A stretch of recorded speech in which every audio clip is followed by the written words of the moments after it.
सोचे जो वकील दिन रात अदालतों में खड़े होकर आम आदमी को न्याय दिलाते हैं, आज वही अपने ही चुनाव में फर्जीवाड़े का शिकार हो जाए तो क्या होगा। राजस्थान में पूरे 8 साल बाद बार काउंसिल के चुनाव हो रहे थे, लेकिन राजधानी जयपुर की हाई कोर्ट बेंच पर महज 1 घंटे की वोटिंग के बाद ही ऐसा भयंकर हंगामा हुआ कि मतदान को तुरंत सस्पेंड करना पड़ा। महिला वकीलों ने आरोप लगाया है कि जब वो वोट डालने गई तो पता चला कि उनके नाम का वोट तो पहले ही कोई और डाल चुका है।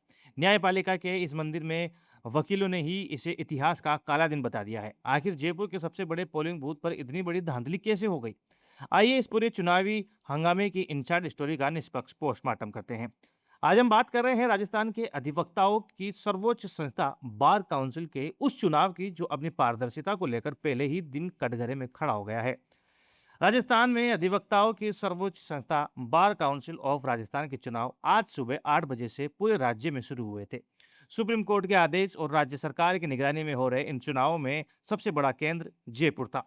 अकेले जयपुर हाई कोर्ट बूथ पर 14,781 वकील वोटर पंजीकृत थे और एक साथ वोटिंग के लिए 200 केबिन बनाए गए थे। लेकिन सुबह 8 बजे शुरू हुआ यह लोकतांत्रिक उत्सव 9 बजते बजते भारी हंगामे और फर्जी वोटिंग के आरोपों की भेंट चढ़ गया, जिसके बाद अधिकारियों को मजबूरन यहां वोटिंग सस्पेंड करनी पड़ी।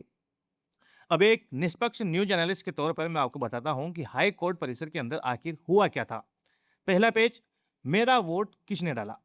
मतदान केंद्र पर मौजूद महिला वकीलों ने सबसे गंभीर आरोप लगाया है। उनका कहना है कि उन्हें वोटिंग स्लिप यानी पर्ची तो दे दी गई, लेकिन जब वो अंदर गई तो उन्हें बैलेट पेपर नहीं मिला। अधिकारियों ने उन्हें बताया कि आपका वोट तो पहले ही डल चुका है। दूसरा पेज, पारदर्शिता की कमी और काला दिन। जब कई मतदाताओं के साथ ऐसा हुआ तो वकीलों का गुस्सा फूट पड़ा, अंदर जमकर नोकझोंक हुई। कई वकीलों ने इसे न्यायपालिका और बार काउंसिल के इतिहास का काला दिन करार दिया और चुनाव प्रक्रिया में पारदर्शिता की भारी कमी का आरोप लगाया। तीसरा पॉइंट, 8 साल का इंतजार और 25 सदस्यों की कुर्सी। ये चुनाव इतना अहम क्यों है? दरअसल बार काउंसिल का कार्यकाल 5 साल का होता है, लेकिन अलग अलग कारणों से ये चुनाव 8 साल से टल रहे थे, जो कि 2023 में होने थे। इन चुनावों से 23 सदस्य चुने जाएंगे और 2 मनोनीत होंगे। यही 25 सदस्यों की टीम नए चेयरमैन का चुनाव करेगी। सालों बाद आए इस मौके पर ऐसी धांधली ने पूरे वकील समुदाय को निराश कर दिया है। अब इस खबर का असली लबुलुआ समझिए। बार काउंसिल वो संस्था है जो वकीलों के आचरण और न्याय व्यवस्था के अहम हिस्सों को कंट्रोल करती है। अगर कानून के इन रक्षकों के खुद के चुनाव में फर्जी वोटिंग जैसे संगीन आरोप लगे तो ये पूरे सिस्टम की विश्वसनीयता पर एक बहुत बड़ा सवालिया निशान है। सुप्रीम कोर्ट की निगरानी के बावजूद ऐसी प्रशासनिक चूक होना बेहद चिंताजनक है।